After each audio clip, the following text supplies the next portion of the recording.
اللہم صلی وسلم علی نبینا محمد صلی اللہ تعالیٰ علیہ وآلہ وسلم۔ حدیث نمبر صحیح بخاری کی 2391۔ نبی پر نور صلی اللہ تعالیٰ علیہ وآلہ وسلم نے ارشاد فرمایا کہ ایک شخص کا انتقال ہو گیا تو قبر میں اس سے سوال ہوا کہ تمہارے پاس کوئی نیکی ہے؟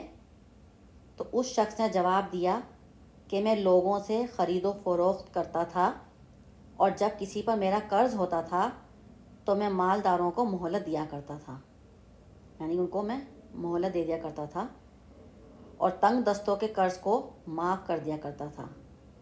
اسی بات پر اس کی بخشش ہو گئی۔ سبحان اللہ، سبحان اللہ۔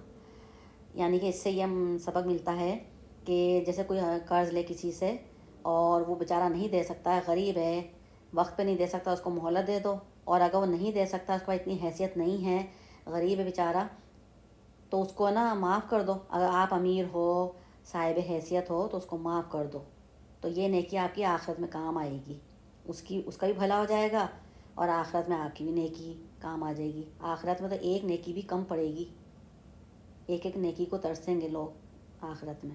تو اس لیے جتنے اچھے کام، جتنی نیکیاں ہو سکے دنیا میں وہ کر لیں۔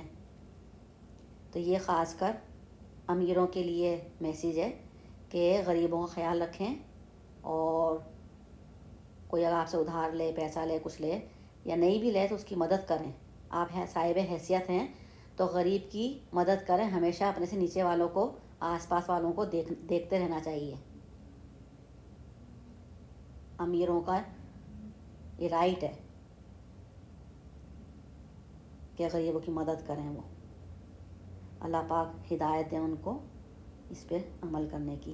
آمین، اللہم آمین۔ اللہم صلی وسلم علی نبینا محمد صلی اللہ تعالیٰ علیہ وآلہ وسلم۔ الحمدللہ، الحمدللہ، آمین، اللہم آمین یا رب العالمین۔